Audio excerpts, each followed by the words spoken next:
we are going to open the museum on October 22nd. Juana, we can't hear you. Somebody's noise. bugging around. I don't know. Let me, just a minute. Something's crashing somewhere. Yeah. Sounds like someone's making a sculpture for us. Okay, here we go again. The museum will open October 22nd, and that is a Thursday, and we will be open Thursday, Friday, and Saturdays from 10 to 5. And of course, you'll have to wear your mask, and we will be taking temperatures and etc. But we are going to be open Thursday, Friday, and Saturday starting October 22nd. So that is good news for us because I am missing people being here.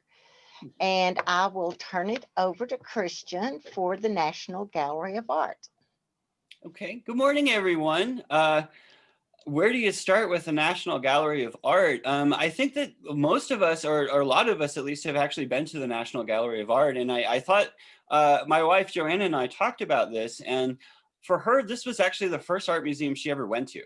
And I think that's actually true of a lot of people in this country. And I think that when we look at our National Gallery of Art, we actually have a very nice collection of art. And I think that there's, you know, not to form dichotomies, but there's two types of museums. There's museums that have a little bit of everything, and then there's museums that really focus on one particular period of time. What we saw before with the Prado and also the Vatican is they really did have a narrow focus. When we get to the National Gallery of Art, it's different. We just have a little bit of a taste of a whole bunch of different things together, and a lot of that comes from how the collection is actually formed. If we think about the Vatican or even the Prado, they come from countries that have a pretty extensive history. So the art is in some ways from their own country and also from areas that they've conquered or you know occupied, like Northern Europe in the case of the Prado. But when we get to the National Gallery of Art, our country doesn't really have that. And so we have a different way of collecting art, and that is we have people who actually donate art to the gallery. And as we look at the history, it's a very interesting and I think somewhat unique history in terms of how we get the art. But I think the eclectic nature of it very much speaks to who we are as a nation too. And again, I think that I was just amazed. I'll be honest. I usually when I start to put these lectures together, I start with the museum's greatest hits page, their masterpieces from their collection. And honestly, I did not get much farther than that. And so if you see anything that you really enjoy, just go to the National Gallery's website and look at the highlights from their collection. And to be honest with you, there's still about 50% of their highlights I wasn't even able to put into this. And there were a lot of paintings and sculptures that were very much masterpieces that frankly, I just didn't have time to put into the dynamics of the lecture. So I highly recommend if you like what you see, go and look at their website and see some more of their stuff, some more of their work. This is of course the front, and let's see here. But when we look at the entire building, what we have is we have the West Building, the East Building, and there's actually a sculpture garden, and there's of course Pennsylvania Avenue. The West Building is the oldest building, and then we have the East Building that was actually constructed very recently. Another thing that I was kind of reminded about when I was putting this lecture together is we are an incredibly young country. And I think that we take that for granted in some of our conversations and thoughts, but you know, the National Gallery of Art, I'm kind of revealing things ahead of time, didn't even come into existence until the 1940s. You know, and you think about the history of our country, we've all seen movies, you know, from the Civil War, like that's 1860. That's roughly 100 years since the beginning of our country. And we all kind of know what our country looks like by way of those movies. So even the idea of having a National Gallery of Art almost seems crazy during the 1800s onward. So it is kind of very late that we actually have this. Now, when we look at this, it's actually a very interesting story of how we began our collection of art. And it begins with this gentleman. Andrew William Mellon, and many of us know the Mellon name. It's often associated with the Carnegie name. They still contribute massive amounts of money to the arts, PBS, and other locations. Andrew William Mellon is really the man that is responsible for the creation of the National Gallery of Art. He is a very interesting and puzzling character in US history. He was the US Secretary of the Treasury from March 9th, 1921 through February 12th, 1932. That's 11 years and spanned over 3 presidents, Harding, Coolidge, and Hoover. He was the Secretary of the Treasury when the Great Depression started. So he might have had a little bit to do with that too.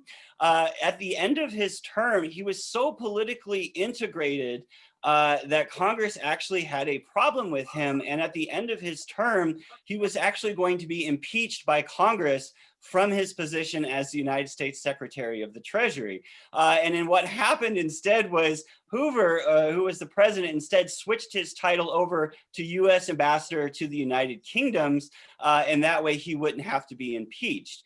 But he was actually put on trial for tax evasion. And during this trial, he actually starts accumulating this massive collection of art. And one of the things that he does that's absolutely amazing is between 1930 and 1931, the Hermitage, the famous Russian museum, to fund the essential, like the Russian Revolution, sold some of their masterpieces.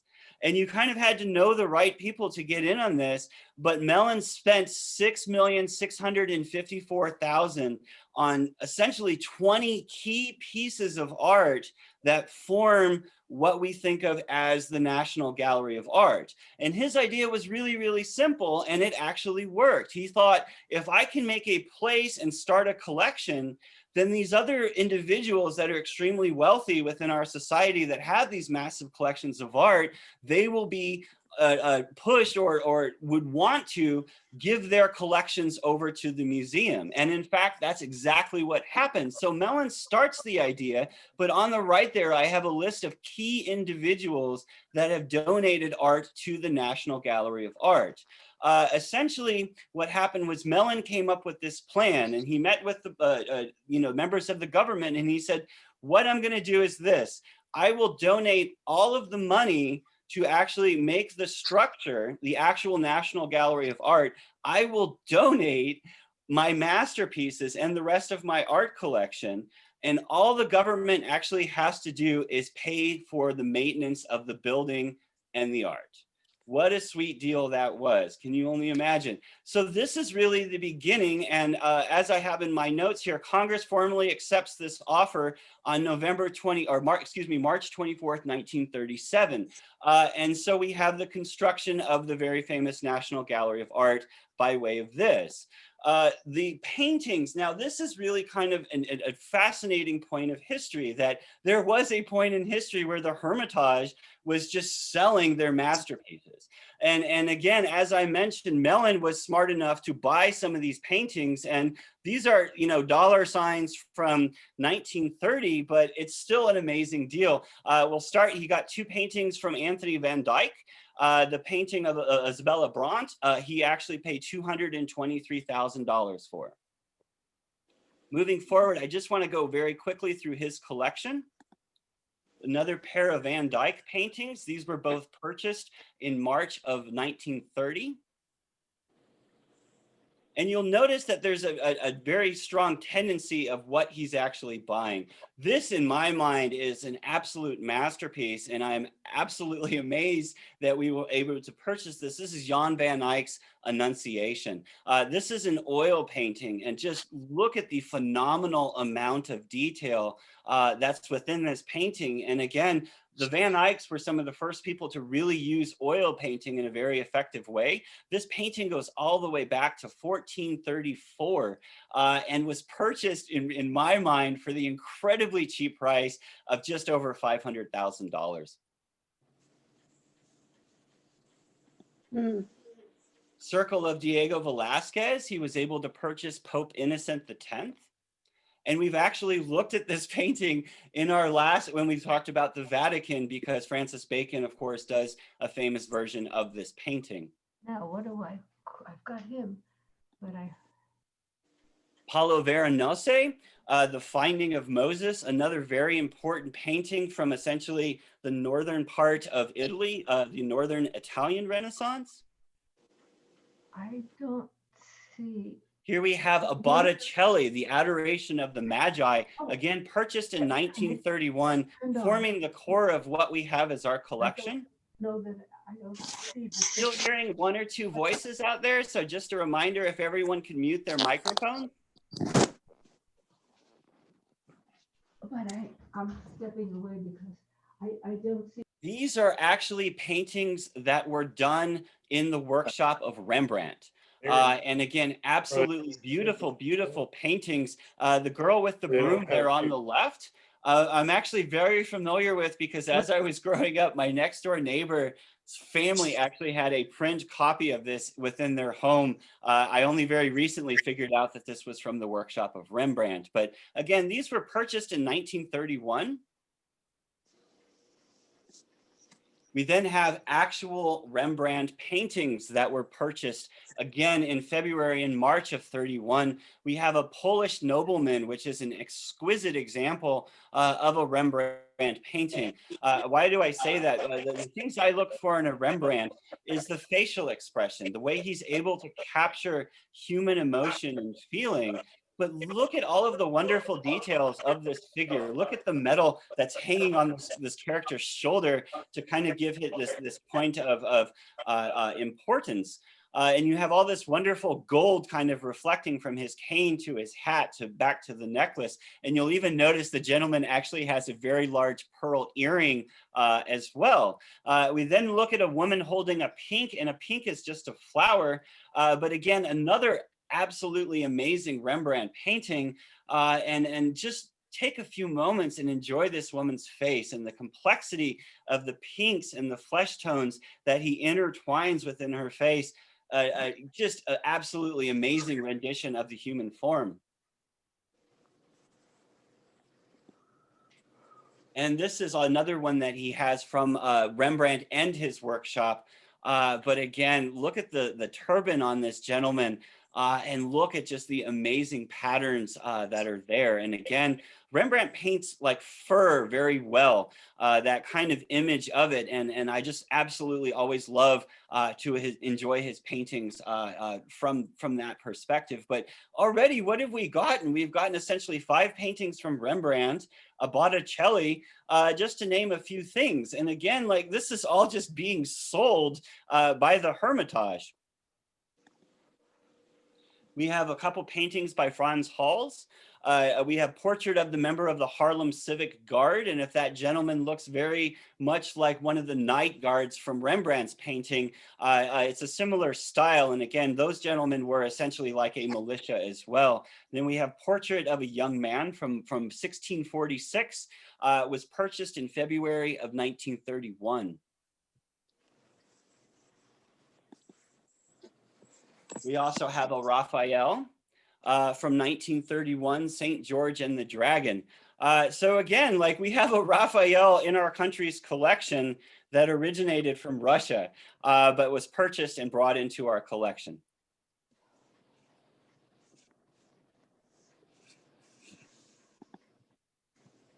Pietro Perugino from from 1482, we have a beautiful triptych.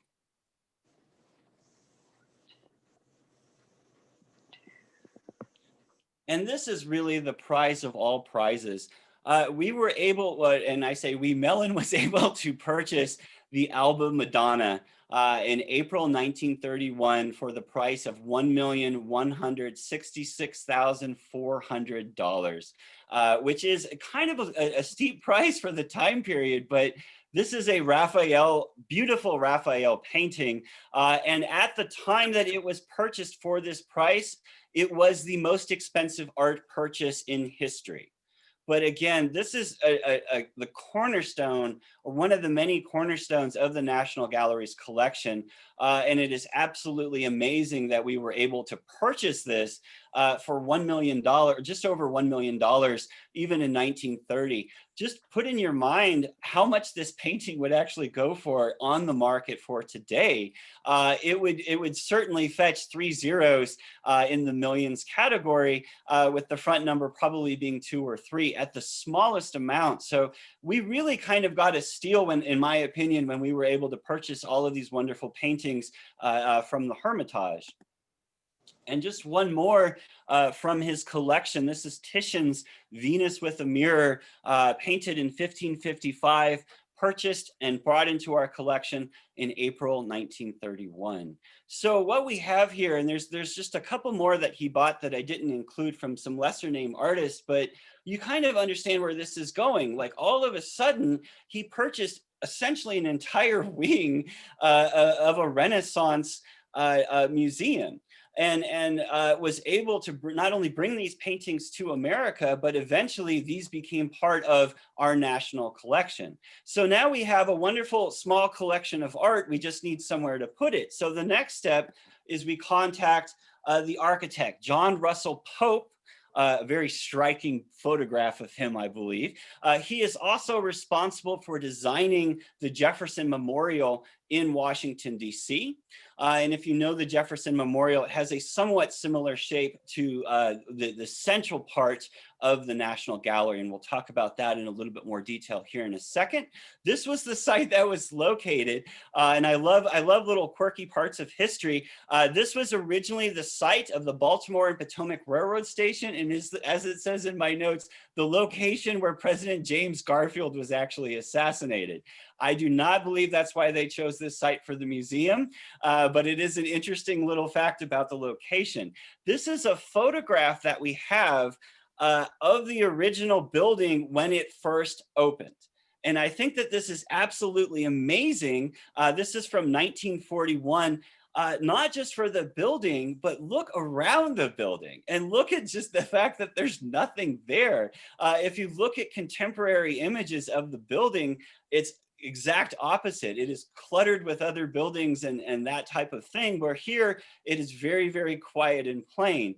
The idea, you can kind of see this is from the neoclassical style, and most of Washington, D.C. is constructed in this style. The real irony, if there is one, is both the architect John Russell Pope and the patron Mellon both passed away in 1937, and neither that one of them were actually alive to see this building opened to the general public. And the way that the National Gallery works is very interesting. You start with the west side, this building, this neoclassical facade, and this is where they have the classical and Renaissance pieces of art. You then progress to the future as you walk your way over to what would be the other side of the museum. Here's a nice view of the front. And again, we're missing the big dome in the center, but this is pretty much modeled after, this is the inside, and this is a beautiful dome with an oculus. And if this looks at all familiar, then you probably know your ancient history. Most of this is modeled just simply off of the Roman Pantheon.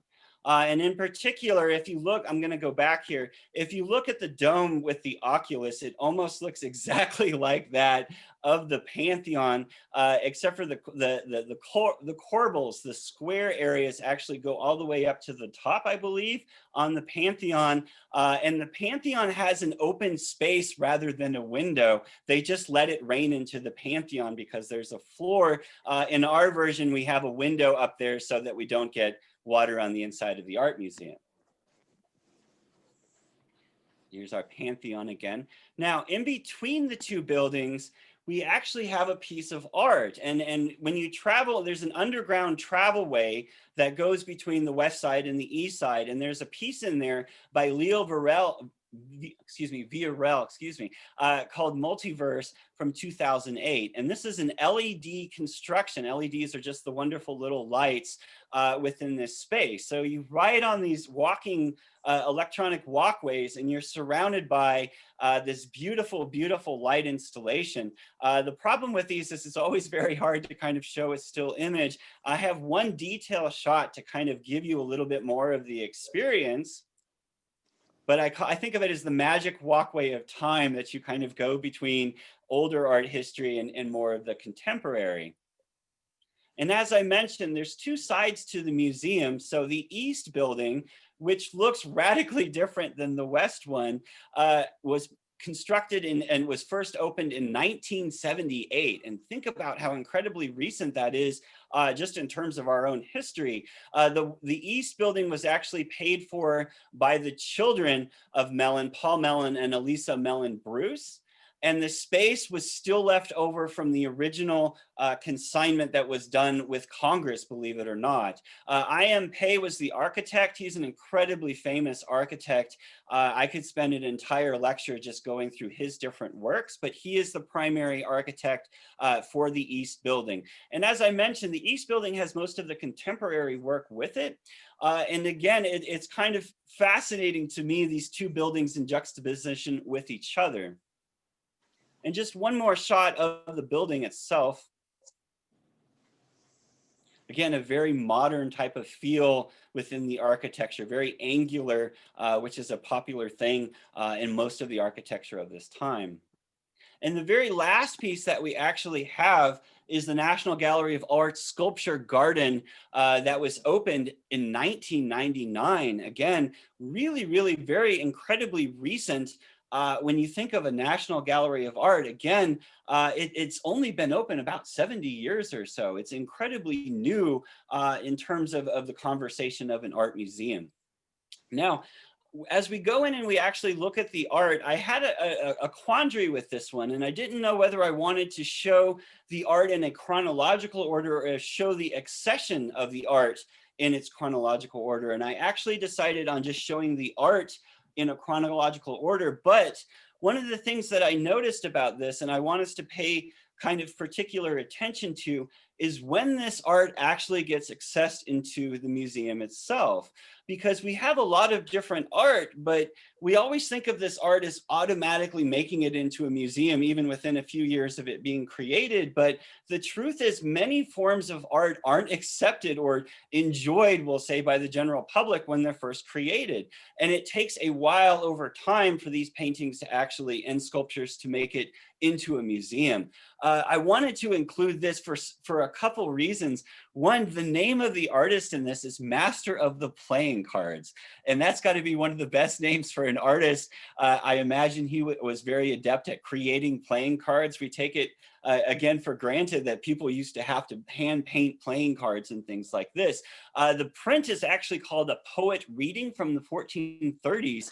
It's an engraving on laid paper, but it wasn't a gift to the National Gallery until 1999. Again, incredibly late, but it's also a reminder that the National Gallery of Art has over 75,000 art prints in their collection.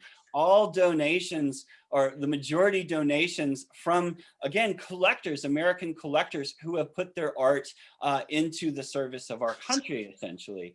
A couple more facts before we move on. The National Gallery of Art is the second most popular museum in the United States, behind the Met, of course, in New York City. And it is the 10th most popular museum in the world. It also is free. And I think that that's an amazing thing about our National Gallery of Art, is that no matter who you are, you can go see art, and it doesn't cost you anything. You can go every single day. It's open if you wanted to.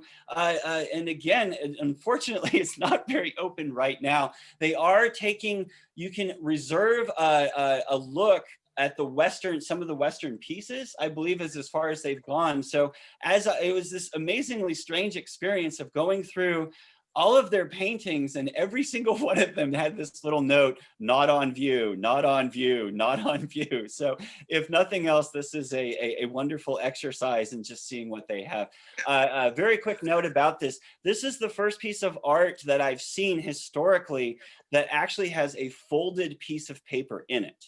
And that doesn't sound like it's a big deal, but if you think about paper and the evolution of paper, and what people would be doing with it, it is kind of remarkable that in this, you can clearly see that this person had folded the paper up into a kind of a square thing, almost like a map, and has unfolded it as well. Let's move forward. We have a Friar Angelico painting that was actually done with Filippo Lippi as well. Friar Angelico is one of my favorite paintings from painters from the pre-Renaissance, and this is an absolutely exquisite example. This is tempera. This is before the popular usage of oil paint, and you look at the characters and all of the different little details in this painting. You have to enjoy the peacock that's, of course, on the roof of the stable. The other thing you'll notice when you look at the stable is the idea of linear perspective hasn't quite made its way into Italy. So when you look at that shack, the stable there in the background, it does not look like the most stable thing in relation to the rest of the background. As I mentioned, this painting was done in 1440, but when you look at the accession number, and I think I've mentioned this before, most good museums, when you look at the accession number of the work, the first 4 numbers should be the year that it was actually accessed into the museum. It's actually a kind of a useful little piece of information. So this painting, although it was made in 1440, did not make its way into the National Gallery until 1952. But again, that's only 11 years after the opening of the National Gallery. Here we have Andrea Del Castano, and this is a kind of a peculiar piece of art because this is actually painted on a shield. And it's thought to be kind of an ornamental thing for ceremony, that type of thing. But this is one of the few paintings from the Renaissance that you'll find on an object, a full painting, rather than just being on a canvas. I love Albrecht Dewer or Albrecht Dewer, depending on what part of the world you're from. This is just a drawing that he did in pen and black ink. And just look at how absolutely amazing it is that someone could draw with this technical skill. And again, this is right around 1500.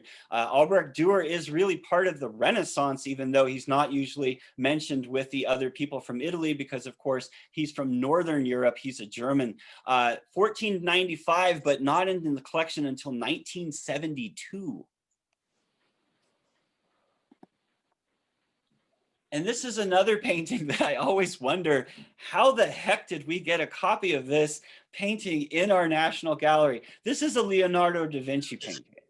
And not only is it a Leonardo da Vinci painting, this is the only Leonardo da Vinci painting in all of the Americas. North America and South America, there's one Leonardo, and we have it in our National Gallery.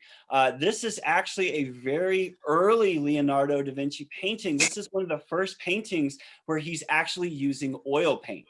And it is a portrait of a wife of a merchant there in Florence.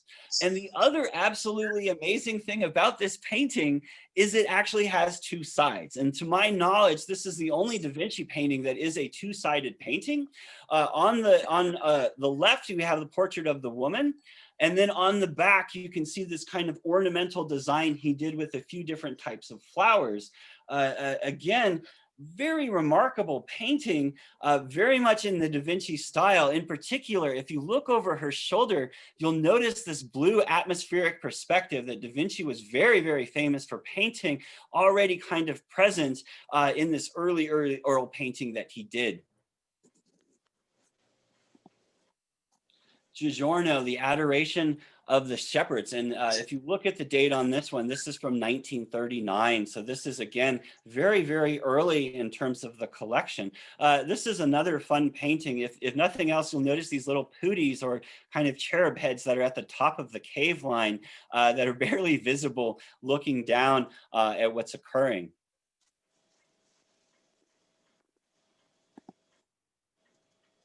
And Peter Paul Rubens, Daniel in the Lion's Den.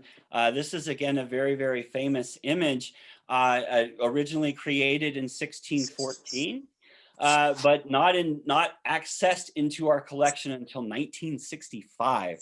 The thing that I love the most about this painting is not the anguish that you have on Daniel's face, but it's as if Peter Paul Rubens sat there and he said, I want to get every possible expression a lion can make in one single painting. And as you look through the lions, they all have just slightly different mannerisms and slightly different faces. The one above the skull is of course incredibly angry, but then you look at this one that's on top of the rock and he seems very passive, almost something from like a Disney movie. So that's another very enjoyable thing, of course, about this work. Judith Lyster, and it makes me happy that this is one of the early paintings that we have. You'll notice it was accessed in 1949. Judith Lyster is an incredibly important woman in the history of art because she was a professional painter in 1630. It's remarkable to have one of her paintings, but to have one of her self-portraits, I think is an absolute joy. And it's not only a self-portrait of her, but we get a bonus painting that she's actually painting on the canvas itself. The one thing that I noticed about our National Gallery is we have this wonderful abundance of female painters and female artists. They've really done a tremendous job of incorporating both sexes into the art displays that are there. So we get wonderful paintings like people like Judith Lyster. George de Latour is from the Baroque period, and he's very, very famous for painting these paintings where it's almost like there's a single candle light illuminating the room, and that's about it. And he does a lot of these different types of paintings, but in this sense, you can see Magdalene, Mary Magdalene there with her hand on the skull. And in this case, we don't even see the candle. It's actually behind the skull itself, but the illumination of everything in the room is really the beautiful point of de Latour's work.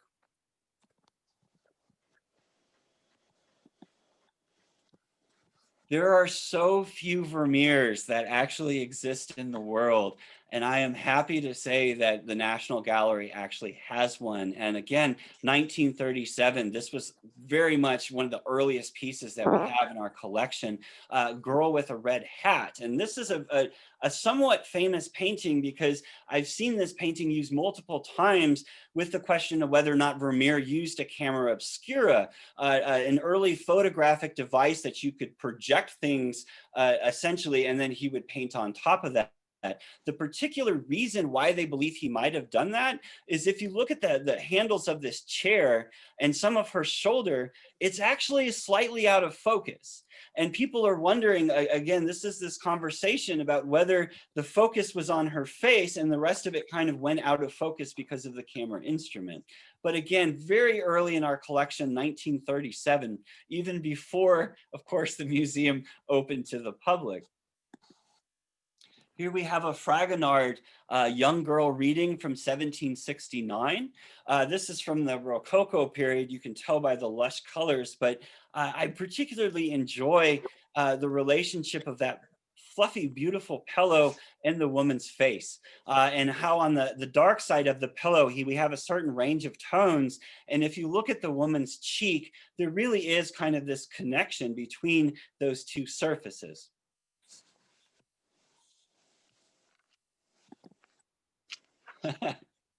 Sorry to laugh. We looked at many wonderful Goya paintings. This is not one of them, but we do have a Goya painting in our collection. This is one of the many portraits that he did. You have to enjoy the beautiful little pug dog, though, at the bottom. And look at her dress. And I'm not 100% sure what's going on, but it really looks like her dress is kind of clocked full of flowers and other things as a part of her general outfit. Again, I've seen many beautiful Goyas. This is probably not on my list, but again, another very early painting from 37, even before the museum has officially opened. I get many questions about why I don't lecture about early American art. This is probably a good reason why. This is Joshua Johnson, and Joshua Johnson was painting in America as early as 1806. But what you'll notice about his paintings, and these have really become more appreciated in the contemporary, again, this is an American painter from 1806, but you'll notice it wasn't even put into the museum's collection until 2014. The term that I often use for this type of unacademic work is folky. And it's a very good example of early American painting because it's non-academic. When you look at the two children, it's very hard to look at them and think of them as being well defined, is a good way of putting it. But we don't really have a lot of academies of art in America early on. So this is a very good example of what early American art looks like. It's this non-academic way of painting things that, again, the term I use is folk in nature. This is another fascinating painting to me for several reasons. The first thing you'll notice is the name Samuel Morse. And if that sounds familiar, it should. He made the Morse code. But he was also a painter. That's what a lot of people don't know about Samuel Morse. He painted the House of Representatives in 1822. Why this is a tremendous deal, and you have to appreciate the size of this canvas. It's over 10 feet on its length, is that the majority of Americans had never actually seen the interior of the House of Representatives. We take this for granted with this constant news cycle that we're unfortunately in, that we know what the inside of all of the government buildings look like. As I mentioned, the majority of Americans had no clue what the House of Representatives actually looked like. So Morris took it upon himself to paint it. And you'll notice it looks very different than what it does now. The red everywhere kind of gives it this very, kind of almost chilling effect as a house of legislation.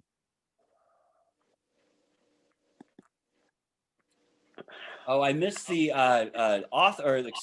artist here. This is actually Thomas Cole. And Thomas Cole is another very important American artist, and he usually paints in a series. This is the beginning of one of his series called The Voyage of Life, and this is Youth. And Thomas Cole was also a very religious artist too. So a lot of his things incorporate Christian themes. Again, we have this person kind of journeying off in life, and you'll notice this angel behind the individual at kind of blessing them on their way. Off in the distance in the clouds, there's kind of this surrealistic, very, very strange construction of a building, maybe meant to represent paradise or heaven, but again, kind of this aspect of surrealism blend in with these very bizarre kind of landscapes he would construct. Winslow Homer is an absolutely amazing American artist. And if you notice the year 1873 to 76, he's really, in my opinion, when American artists really started to reach their point. This was, again, 1943, very early on in the collection. And again, Winslow Homer is an American artist. So I do wonder if this is the first American artist that was actually taken into the collection at the National Gallery. And even with this date of him painting in 1873 and it not even being accepted until 1943, you'll notice this kind of constraint on American artists. Americans, especially during this time period, have this habit of really loving everything that comes from Europe, but the stuff from our own country, they really have a hard time accepting as high art. And this, of course, changes over time, but a lot of the early stuff you'll notice isn't from our country, it's from Europe. Whistler, in one of his more famous paintings, Symphony in White, #1, The White Girl, from 1862. This is such a great painting because you have got this woman wearing this white dress, and she has this kind of perplexion of innocence about her. And then you look at what she's standing on, and it's this animal fur with a very, very angry head. Probably, I think it's a wolf maybe, or some type of creature like that on the ground. And you form this this wonderful juxtaposition between the woman and this kind of menacing thing that she's standing on top of. Whistler is an American artist, and he was, this painting was put into the museum in 1943. Again, another early American accession. We're going to look at just a couple photographs because they actually have a lot of historic photographs as part of the collection at the National Gallery as well.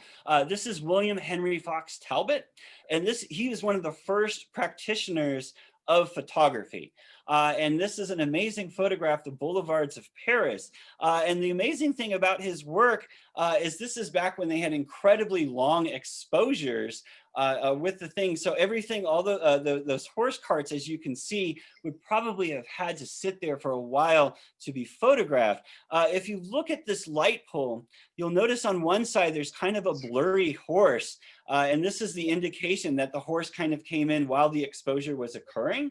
And then if you look over here on this side, you'll see this horse that's much more easily recognizable. That horse was sitting still for a much longer period of time. We also have Roger Fenton's early work in 1860, and this looks like a painting, at least in terms of composition. And this is kind of the period where they started to look at photographs and what they were actually able to do beyond the scope of portraiture. And Fenton was one of these people that would make these abundant still lifes, very much like the paintings that you would see from the Dutch that had kind of this similar theme to them. But again, really not accepted until about 2005 into the general collection. Julia Margaret Cameron is this fascinating woman from art history. She is an English woman who was kind of a socialite, but a long story short, what happens is her children, I think it's her daughter and her stepson, give her a camera as a present. And she absolutely fell in love with the process. And I always hear this apocryphal story, I'm not 100% sure if it's true or not, that she actually set up her first camera studio essentially in a chicken coop, because that's the only space that she had. She's very famous for doing these very emotional portraits like this one, the Mountain Nymph Sweet Liberty from 1866. She photographed some of the more famous artistic individuals from England from this time. She's a fascinating person to look up if you have a little bit of extra time and you're curious. And the last photograph I wanted to look at in this series is, of course, Alfred Stieglitz and Georgia O'Keeffe's Hands and Thimble from 1919. Stieglitz is not only a great American artist in terms of his photography, but he's also responsible for bringing a lot of avant-garde artists from Europe to America. But again, this photo was originally done in 1919, wasn't accepted into the museum until 1980. We talked briefly about Turner, and we have a wonderful collection of Turners in our National Gallery as well. This one has, I believe, one of the best titles of any painting I've ever talked about. Killman Heaving in Coals by Moonlight. That is a poetic phrase, par none, originally painted in 1835. And you can see the heaving of the coal there over here on the right. But of course, Turner uses atmosphere, and the atmosphere is beautiful here in the background as well. Another early accession, 1942.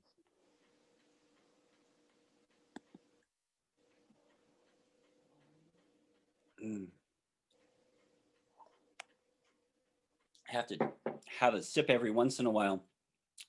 Frederick Edwin Church is another great American painter who does landscapes. And this is one of his more famous early landscapes. This is, of course, Niagara. And if you look very closely, you can see the beginnings of a rainbow that he's actually put in here. The really fascinating thing about Frederick Edward Church is he doesn't just paint these landscapes. He actually travels to very remote parts of the world in order to paint. He painted Niagara, but he went as far as the Arctic Circle. And he also went to South America to paint the Andes way before really anyone else was doing it. And again, he was doing it as an American artist. Absolutely beautiful Manet painting, excuse me, from 1873. An earlier Manet painting with the railway. This is just a beautiful composition. I love that he's able to put a series of bars in there, kind of giving this strange break between what's occurring in the background and what's occurring in the foreground. And here we have a woman supposedly with her child, essentially waiting. And the thing that I always love that most people don't notice is this sleeping dog that she actually has in her lap in connection to this book that she's actually thumbing through.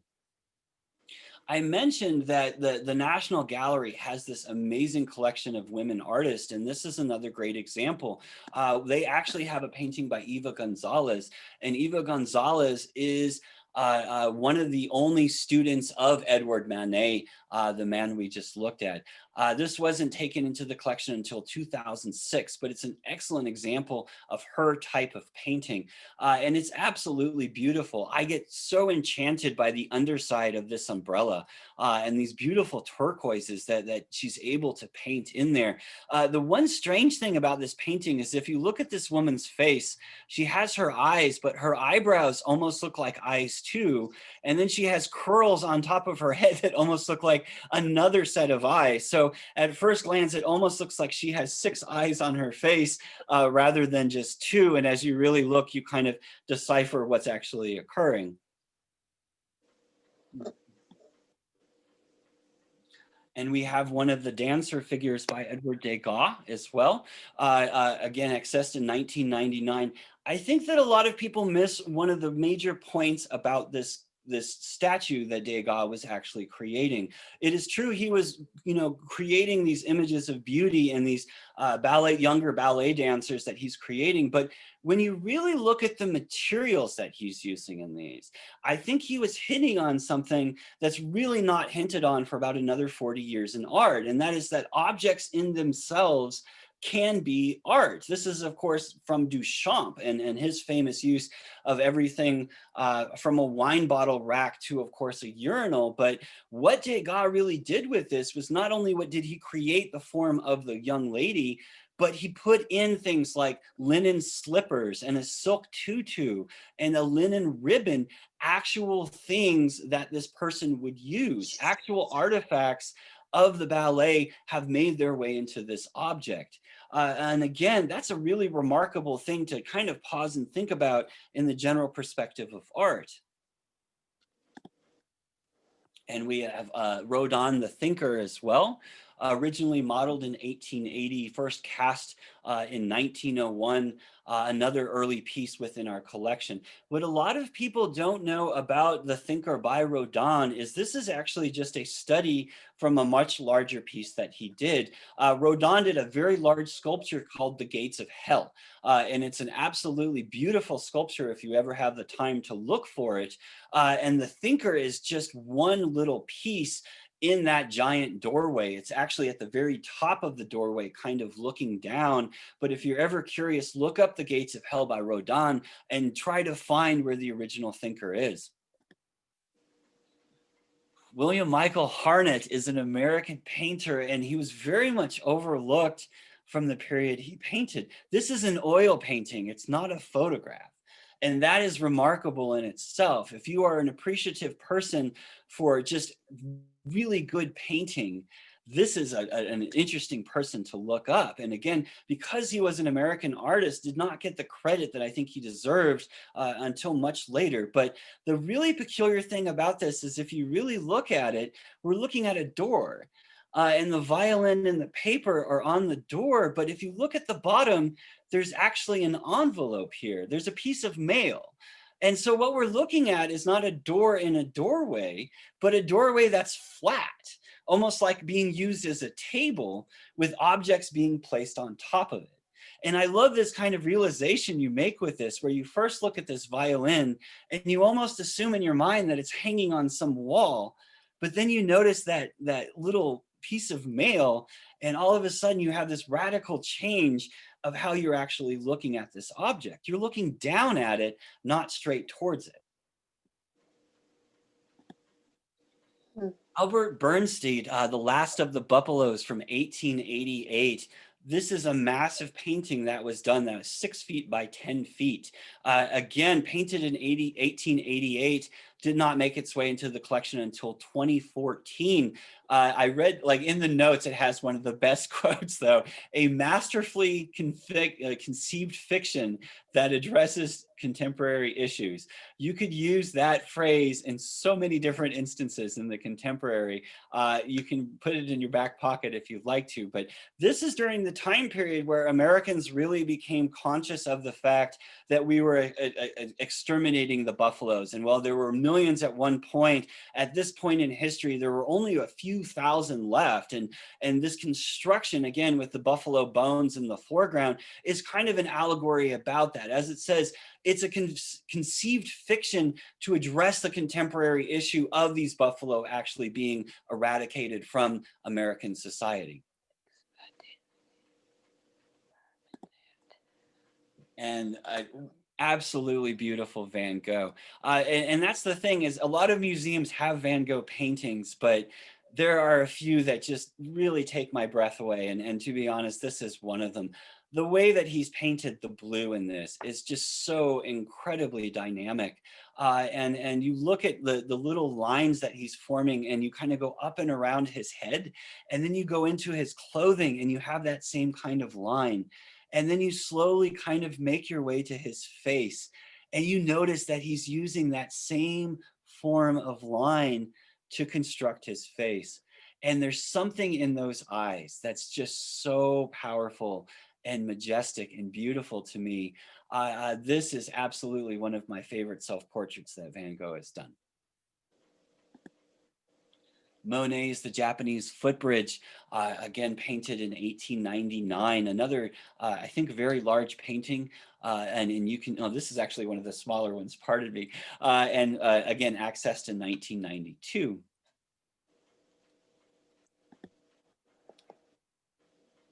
Mary Cassatt is, of course, an American impressionist. She was painted in France with the Impressionist painters. She was another student of Manet, and she eventually makes her way back to the United States.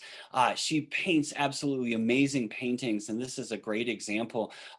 This is a great conversation just in terms of color. If you look at the majority of this painting, it's blue. There are different tones of blue. And if you look at this gentleman's back, again, this very, very interesting way that she's making this blue almost make it its way to black. And then you have the ocean out there as well. You have the woman wearing this soft blue dress. And then in contrast with all of that, he gives us this yellow rowboat. Again, complementing the color and really making this blue just seem even bluer in the proximity of the painting.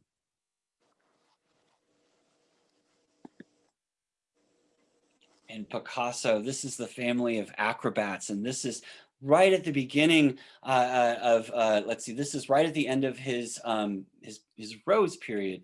And one of the more famous constructions that he did of these acrobats that he knew very well. And again, very interesting composition. In some ways, it seems like it's not quite finished. In particular, if you look at this woman, particularly in the bottom right corner, it seems very sketchy, but another masterpiece. And again, a masterpiece from early Picasso career, Picasso's early career before he began working with Cubism.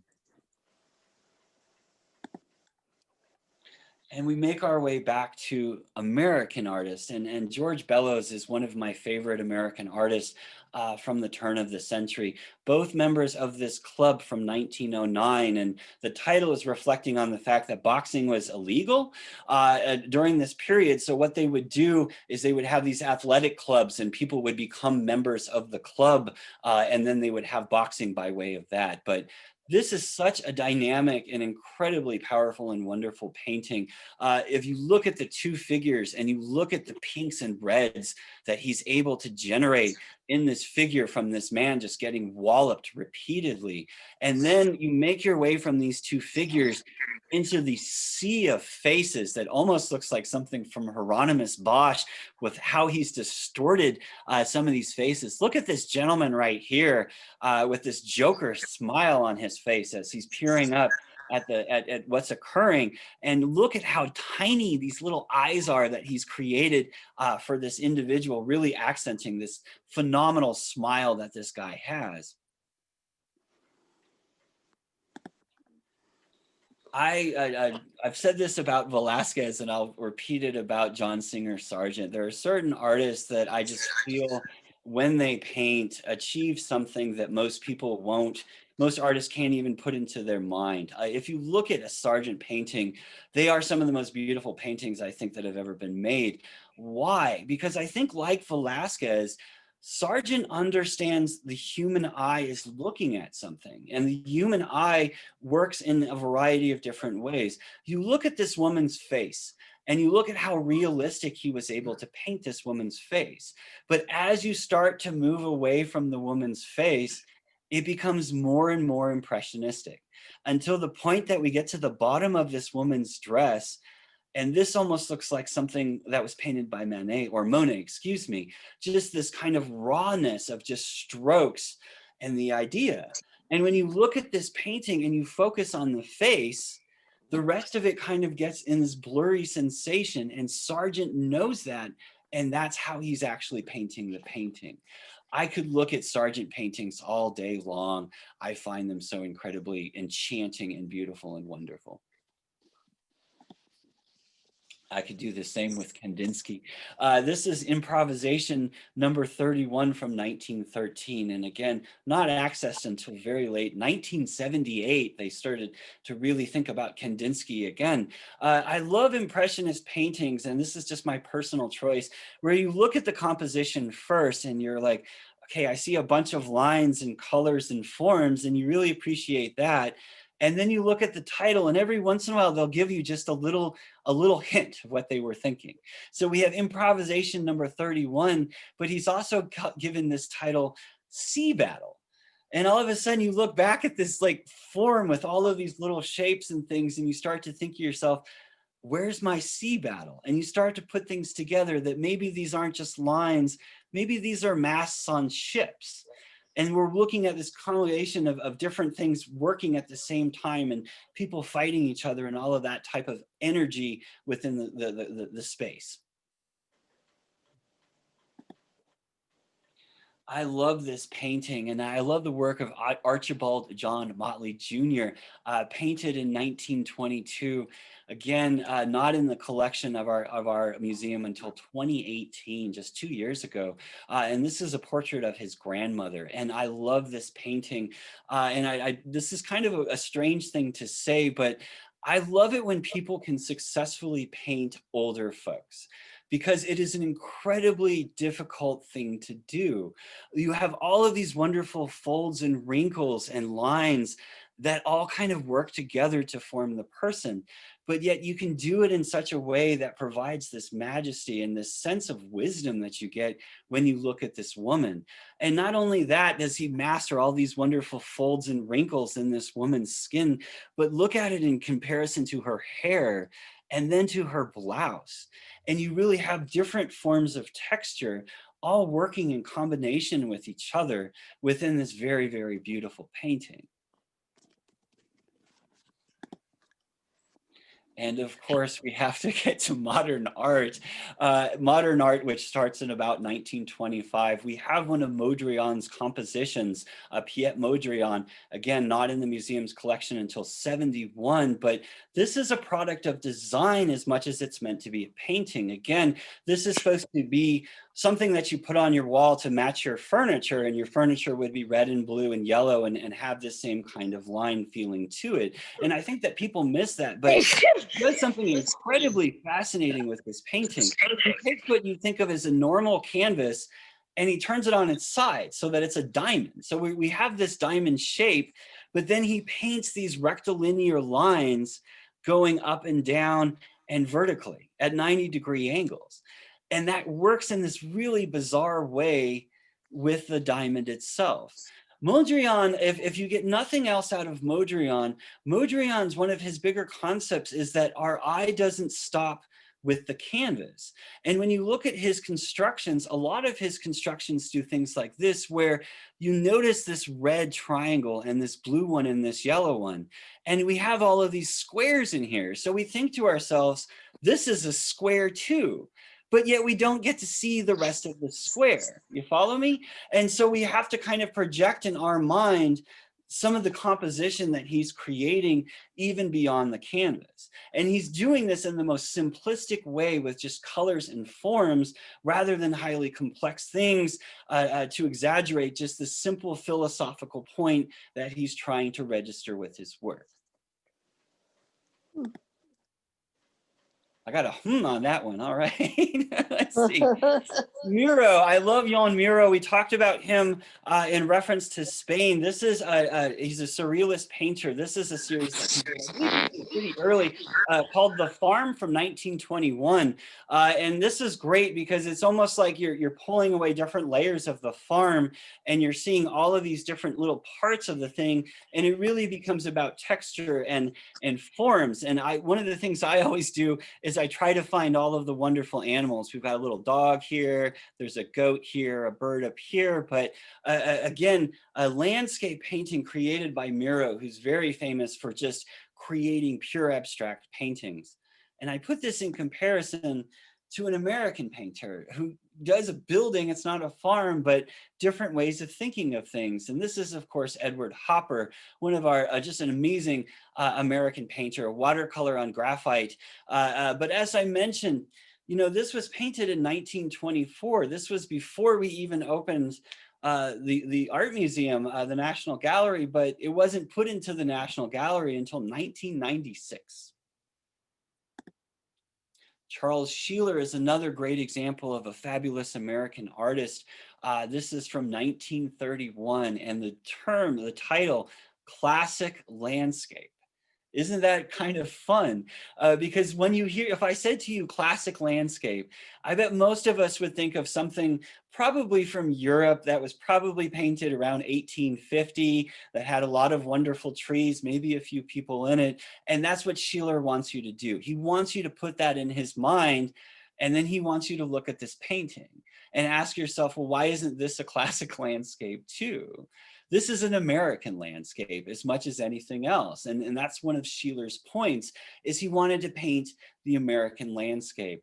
And again, this is very similar to a lot of the work Charles Sheeler knew Georgia O'Keeffe.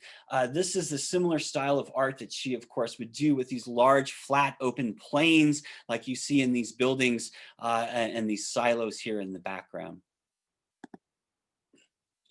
Dorothea Lange, and I mentioned we have this wonderful collection of photography. This is General Strike from San Francisco from 1934. And I think Dorothea Lange, if you're not a big fan of photography, she is the person to really look at and get it and understand how a photograph can be something incredibly powerful. We've got this policeman who is obviously all the way in the front, kind of looking over his shoulder. But then there's this massive space and you've got this just conglomeration of people striking in the back. And you'll notice that the location is San Francisco. And if you really look at the signs, what do you start to notice? That some of these signs are in English, but some of these signs are in Chinese as well. And again, it's this capturing of that, just that moment in 1934 when this general strike was occurring. We then start to move into a little bit more avant-garde art. This is Louise Bourgeois, very famous American sculptor. This piece was originally created in 1948. What Bourgeois does is she uses very simple forms in combination to create kind of allegorical figures. And the winged figure is appropriately named title with this, where we look at these individual paneled pieces and they do have these kind of wing-like forms within them. And we have a Mark Rothko pigmented hide glue and oil on canvas. Again, most of Rothko's paintings are really large, but we are entering that period of art where we're starting to look at colors and shapes and forms as the primary idea within it, rather than trying to capture a certain narrative. And this is actually my favorite Jackson Pollock painting. And I know at least one of you out there is going, how can you tell the difference? This is #1, 1950 from Lavender, and it's called Lavender Mist, which is a very interesting title for it. And if you really look at what he's using oil, enamel, and aluminum on canvas. He actually had a media kind of perspective with it. And this is kind of my challenge to you all out there who really do not like Jackson Pollock or Jackson Pollock's type of work. Take one of his paintings like this one and really just look at it for a few minutes. We have this thing within our mind that we look at something, and if we don't like it, we immediately look away from it. But when you really look at this and you start to really see the complexity of what he's actually doing, and after a while, you start to really notice that there are distinctive layers to this. And there's actually a space within there. It's not just a bunch of lines that are thrown on the canvas. Again, you can take my challenge if you want to, but just look at it for a while and you might actually find things that you didn't even know were there. How many of us notice these little green splotches that are actually all through this painting that, again, you don't really notice until you take a few minutes and you really start to look at the complexity of what he's created. The opposite of complexity is, of course, in Donald Judd. Donald Judd created what he thought of as distinct art objects. And he wanted to take the philosophy that we have with art and really boil it down to just its most essential ideas. And we have forms like this, Untitled from 1963. And this is oil and wood on plexiglass. But what you'll notice with this is he's actually created something kind of interesting, because we have this regular form, but if you look very closely, you'll notice this reflection of the rest of this triangle forming a square, very much like Mondrian wanted us to do. I have another shot of this and you can maybe see it a little bit better there, but he's found a way to kind of create this solid form in here, even though the solid form doesn't actually exist. Romare Bearden is what I call American Cubism. And there is a lot of the Harlem Renaissance is actually Cubism done in the American style. Tomorrow I May Be Far Away from 1967, a very interesting and complex composition. But this is a form of collage. And what he actually does is cuts different papers and adheres them to the canvas. And then he'll actually work over the top of it with paint. I personally love Romare Bearden's work, and I think this is just another interesting and fascinating example of what he does.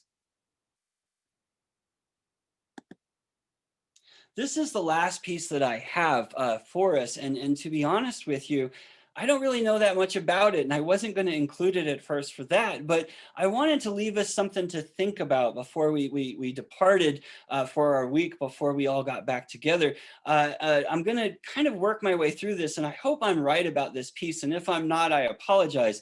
This is Theister's Gates. And the name of the piece is Ground Rules Black Line. And we can all, of course, see the line there, and it's a nice little abstract painting. But then you look at the materials, and the material is just wood flooring. And I really wonder if, and I don't know for sure, but I really wonder if the artist in this instance just saw a section of wood flooring that he or she found particularly attractive and very much like a painting. And again, this kind of goes back into that Duchamp idea of anything can really be art as long as you look at it and appreciate it as a piece of art. So in this instance, the artist has taken this section of flooring, I hope, and made it and removed it from its original location and just put it on the wall as an abstract work. And I think the importance of this and the power of it isn't just that it's an interesting aesthetics, but things like this make you start to look at your floor and other floors and older floors. And all of a sudden you start to find beauty and interest in other things. And I think that that's what the artist was going for here, at least I hope so. And I think it's kind of an interesting way to leave our conversation for today about whether or not things can just be art like this, and whether this is a painting as much as the earlier things that we looked at, or how we actually feel about this. Thank you all very much. I finally, let's go back here one more. I put my email back up here at the end of the lecture. Again, conradmers13@gmail.com. If you have any questions or comments or ideas, please feel free to email me. I love hearing from everyone. And I put up next week, we are going to talk about the Whitney Museum, which is just a museum of American art. So we've had a little bit of a taste of American art today, kind of in connection with the rest of Europe and kind of this overarching Western concept of art. But next week, I just want to look at American art and see what we've created in again, that kind of short space that we've actually been a country. Thank you all very much. Thank you. We'll see everybody next week. Yeah. And look forward to seeing you. Have a good weekend. Yeah, we'll see you all. Bye. Bye. Bye-bye. Well, I had it on me. I'm going to leave this up for just a few more seconds for everyone.